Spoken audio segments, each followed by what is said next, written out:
ማግስት ሚዲያ በየጊዜው መልኩን እየለዋወጠ ያለው የኢትዮጵያና የሶማሊያ ግንኙነት በምስራቅ አፍሪካ ቀጠና አሉታዊ ተጽዕኖ እያሳደረ ይሆን የሚለው የብዙዎች ጥያቄ ሆኖ ቀጥሏል።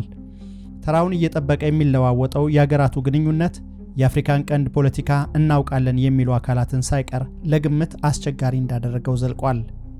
ሰላም የማግስት ሚዲያ ተከታታዮች፣ በዚህ ዝግጅት የኢትዮጵያና የሶማሊያን ውዝግብ፣ የአንካራውን ስምምነትና የሀገራቱን ወቅታዊ ግንኙነት እንቃኛለን። አብራችሁን ቆዩ።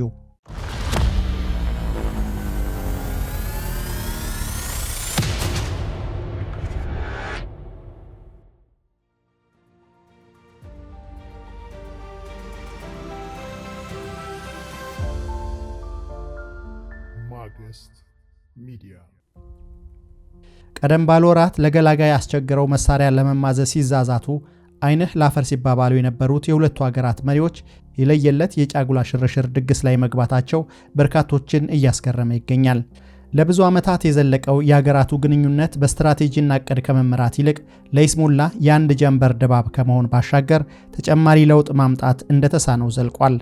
የኢትዮጵያው ጠቅላይ ሚኒስትር አብይ አህመድና የሶማሊያ ፕሬዝዳንት ሐሰን ሼክ የግል ፍላጎትና በአንድ ጀንበር ስሜት የሚዘወር ግንኙነት እንዳላቸው የሰሞኑ የድግሱ ከበርቻቻ መገለጫ ሳይሆን እንዳልቀረ በርካቶች አስተያየት እየሰጡ ነው። የኢትዮጵያው መሪ ደስ ባላቸው ጊዜ የሚዘውሩት የውጭ ጉዳይ ፖሊሲ አገሪቱ ቆሌ የራቀው ግንኙነት እየተከተለች መሆኗን በርከት ያሉ ዲፕሎማሲ ተንታኞች ሐሳብ እየሰጡበት ይገኛል።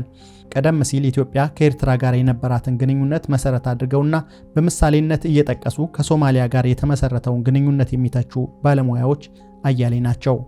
አሁን ላይ ከሶማሊያው ሰው ሐሰን ሼክ መሐመድ ጋር የተፈጠረውን ሰሞነኛ ግንኙነት በማሳያነት የሚያቀርቡት በርከት ያሉ ናቸው ማለት ይቻላል።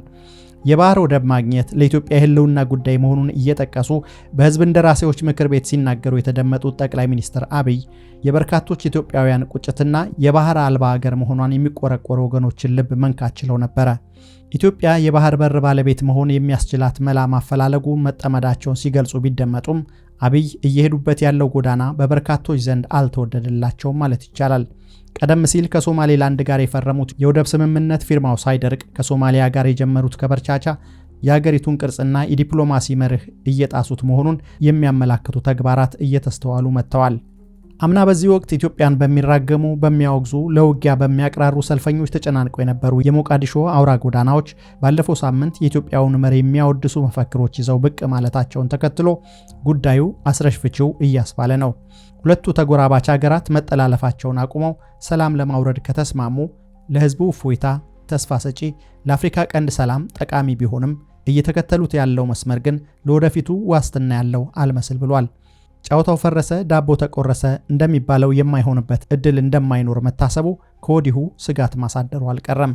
ጠቅላይ ሚኒስትር አብይ ወደ ስልጣን በመጡበት በ2010 ዓ.ም ማብቂያ አዲስ አበባና አስመራ ተጀምሮ ያልተቋጨው ፍቅር የሰሞኑ ከሼህ መሐመድ ጋር የጀመሩት መተቃቀፍ እጣው የማይሆንበት አጋጣሚ እንደሌለ ማረጋገጫ የለም።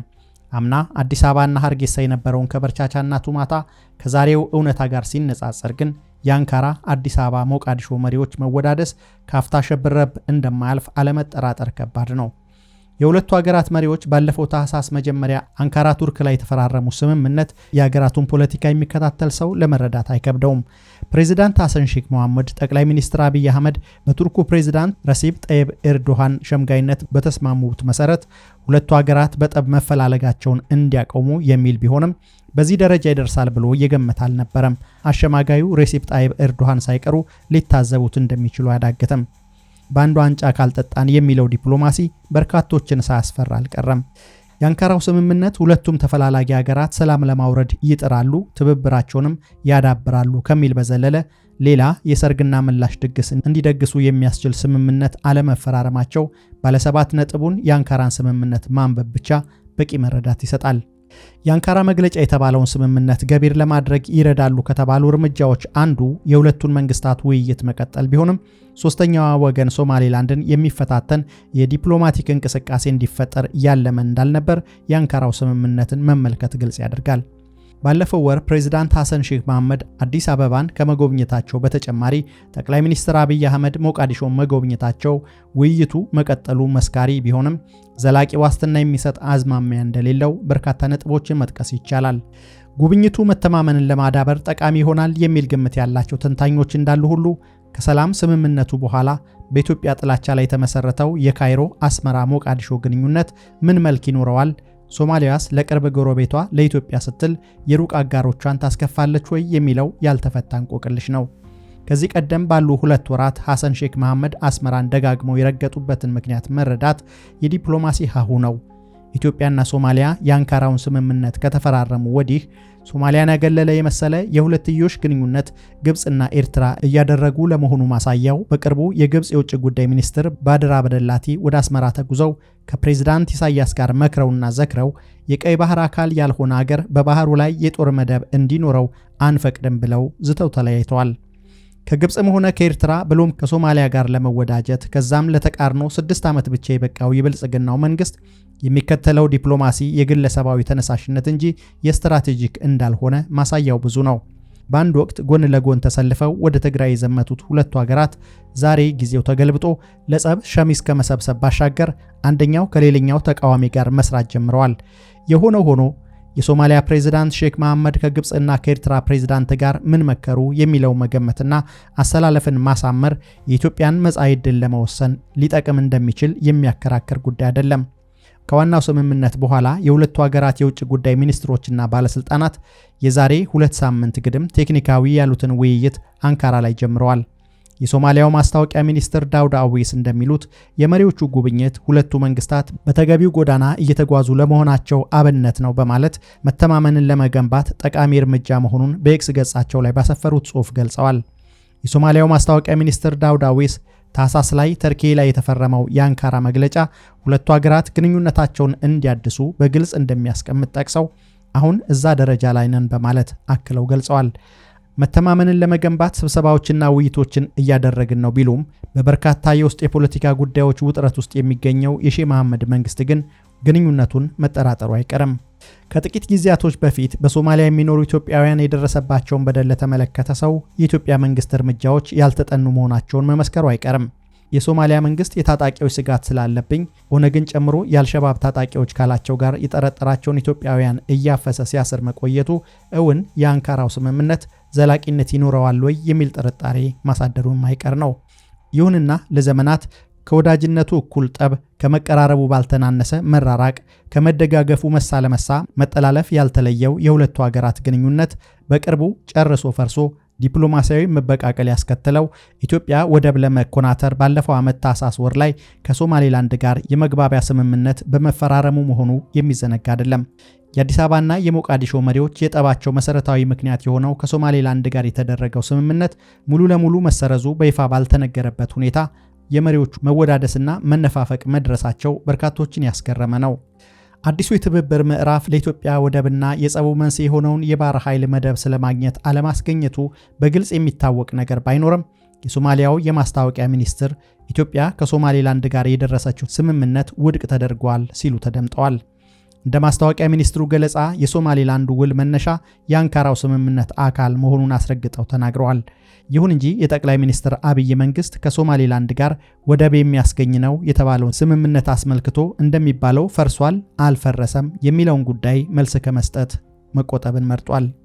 የስምምነቱ ዋና ፊርማ በ30 ቀናት ውስጥ ተፈጻሚ ይሆናል በሚል በውጭ ጉዳይ መስሪያ ቤት የተሰጠው መግለጫ ዓመት ለተሻገረ ጊዜ አለመፈጸሙ ለምን ይሆን የሚል ጥያቄ ማስነሳቱ አልቀረም።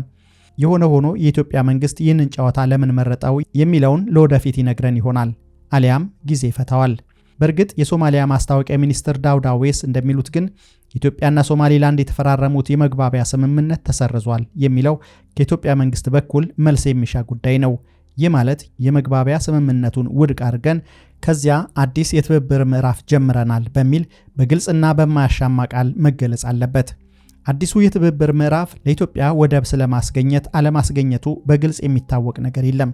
የኢትዮጵያው ጠቅላይ ሚኒስትር አብይ አህመድና የቀድሞው የሶማሌላንድ ፕሬዝዳንት ሙሴ ቢሂ አብዲ ጋር አምና የተፈራረሙት የመግባቢያ ስምምነት በአንድ ወር ጊዜ ውስጥ ገቢር ይሆናል መባሉን ተከትሎ የሞቃዲሾ መሪዎች አምና ይሄኔ ኢትዮጵያን ከአልሸባብ በላይ ለሶማሊያ ግዛት አንድነት፣ ሰላምና ደህንነት የምታሰጋ በማለት በምክር ቤት ጭምር ሲያወግዟት የጦርነት ነጋሪ ሲደልቁ የነበረ ቢሆንም ባለፈው ሳምንት ጠቅላይ ሚኒስትር አብይ ባደረጉት ጉብኝት ወቅት ደግሞ ሁኔታው ተገልብጦ ሞቃዲሾ ስታሸበሽብ ነበረ።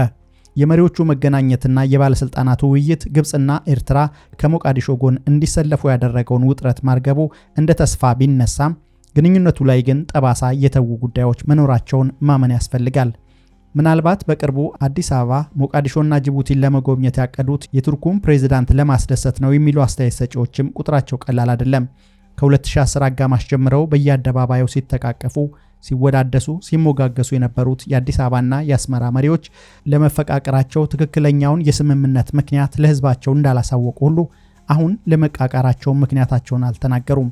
ታሪክ ራሱን ይደግማል እንዲሉ አሁን ላይ አብይ አህመድ ከሐሰን ሼክ መሐመድ የጀመሩት አዲስ የጫግሏ ሽርሽር ሲያበቃ ወደ ቀደመ መቃቃር ተመልሰው ለህዝብ የሚተርፍ አደጋ እንዳይፈጥሩ የሚሰጉ አሉ። በተለይ በሶማሊያ በፈቃድም ያለ ፈቃድም የሚኖሩ ኢትዮጵያውያን ጉዳይ ሊታሰብበት የሚገባ ነው። ለዚህ አስረጅ የሚሆነው ባለፈው ሳምንት በአንድ ጀንበር ከ1000 በላይ ኢትዮጵያውያን በሶማሊያ መንግስት መታሰራቸው አሁንም የስጋት ድባብ መኖሩን የሚያመለክት ነው። ከሶማሌላንድ ጋር የተፈረመው ስምምነት እንደሚባለው ፈርሷል ወይ የሚለውን ለመመለስ በአንካራው ስምምነት ያልተገለጹ ገጾችን መፈተሽ የዲፕሎማሲው ማህበረሰብ የቤት ስራ ነው።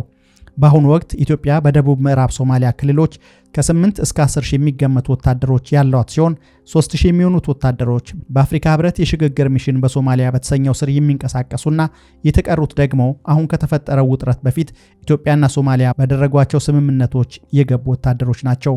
የሁለቱ ሀገራት ግንኙነት በሻከረበት ወቅት የግብጽ አውሮፕላኖች ሞቃዲሾ ማረፋቸውን ተከትሎ ከኢትዮጵያ በተሰጠው ምላሽ ጎረቤት ሀገር ሶማሊያ የኢትዮጵያን ብሔራዊ ጥቅም አደጋ ላይ የሚጥሉ ኃይሎችን እያስጠለለች ነው በማለት አስጠንቅቃ ነበር። የኢትዮጵያ መገናኛ ብዙሃን በፈረንጆቹ ነሐሴ ወር መጨረሻ እንደዘገቡት ከሆነ የሀገሪቱ ጦር ከሶማሊያ ጋር ድንበር በምትዋሰነው በምስራቃዊቷ የሶማሌ ክልል አዲስ የአየር ኃይል መቀመጫ ሊያቋቁም ነው ሲባል የነበረ ሲሆን በተጨማሪም በሶማሊያ የሚገኙ የኢትዮጵያ ወታደሮች ጌዶ ክልል የሚገኙ ሁሉንም አየር ማረፊያዎች መቆጣጠራቸው ተዘግቦ ነበር። ኢትዮጵያ የግብጽ ወታደሮች በሶማሊያ የሚሰማሩ ከሆነ ሶማሊያም ሆነች የአፍሪካ ህብረት ቢፈቅዱም ባይፈቅዱም ወታደሮችን አላስወጣም ማለቷ ለሞቃዲሾ ስጋት ነበር። በወቅቱ ጠቅላይ ሚኒስትር አብይ አህመድ ኢትዮጵያን ለማጥቃት የሚሞክር 10 ጊዜ ቢያስብበት ይሻላል በማለት ማስጠንቀቃቸው የዚሁ እሰጥ አገባ አካል ነበር። በፈረንጆቹ መስከረም መባቻ ለምስራቅ እዝ ንግግር ያደረጉት ፊልድ ማርሻል ብርሃኑ ጁላ ጦር ሰራዊታቸው ማንኛውንም ተስፋፊ ኃይል ለመመከት ዝግጁ ነው ብለዋል።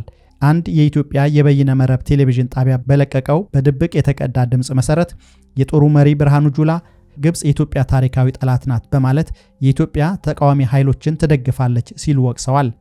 በቱርክ የተጀመረው የመጀመሪያው ዙር ድርድር በከሸፈ ማግስት ሶማሊያ ከግብጽ ጋር ወታደራዊ ስምምነት መፈጸሟ ይታወሳል። የቱርክ ፕሬዝዳንት ረሲፕ ጣይብ ኤርዶሃን የሁለቱ ሀገራት መሪዎች በመካከላቸው ያለውን ውጥረት እንዲያረግቡ ቢጠይቁም ሶማሊያ ከግብጽ ጋር የገባቸው ስምምነት ኢትዮጵያን በእጅጉ ያስቆጣ ነበር። ሶማሊያ ከዚህ ቀደም ከኢትዮጵያ ጋር ያለ መስማማት ውስጥ ስትገባ የምታማትረው ወደ ቱርክ ነበር። ሆኖም ከኢትዮጵያ ጋር መልካም ግንኙነት ያላት ቱርክ ሁለቱ ደሃ ጎረቤት ሀገራት ችግራቸውን በውይይት እንዲፈቱ ስትማጸን ቆይታለች። ሶማሊያ በበኩሏ ኢትዮጵያ ከሶማሌላንድ ጋር የገባቸውን የስምምነት ሰነድ ካልተቀደደ በቀር ውጥረቱ አይረግብም፣ ይህ ከሆነ በኋላ በዓለም አቀፍ ሕግ መሰረት በውይይት የባህር በር ታገኛለች የሚል አቋም ነበራት። ኢትዮጵያ ደግሞ ከሶማሌላንድ ጋር የገባቸውን አይነት ስምምነት ካልሆነ አይሆንም ባይ ነበረች። አጋጣሚውን ያጤነችው ትንሿ የአፍሪካ ቀንድ ሀገር ጅቡቲ ደግሞ ሁኔታውን ለማርገብ በጋራ የሚተዳደር የባህር በር ለኢትዮጵያ ለመስጠት ቃል መግባቷ ይታወሳል። ኢትዮጵያ ለ95 በመቶ የወጪና ገቢ ንግዷ የምትጠቀመው የጅቡቲን ወደብ በመሆኑ ኢትዮጵያና ሶማሌላንድ በስምምነታቸው ከገፉበት የገቢ ምንጯ ይነጥፋል ማለት ነው። ከዚህ ሁሉ ውጫዊ ውጥረት ባሻገር የጠቅላይ ሚኒስትር አብይ መንግስት በአማራና ኦሮሚያ ክልል የሚደረጉ ግጭቶችን ማስቆም፣ ትግራይ ውስጥ ዘላቂ ሰላም ማስፈን፣ የኑሮ ውድነትን መቆጣጠር አልቻለም የሚሉ ወቀሳዎች ይሰነዘሩበታል። አብይና ሼክ መሐመድ ያገናኛቸው የጋራ ጉዳይ ይኖሩ ይሆን? ቸር ሰንብቱ።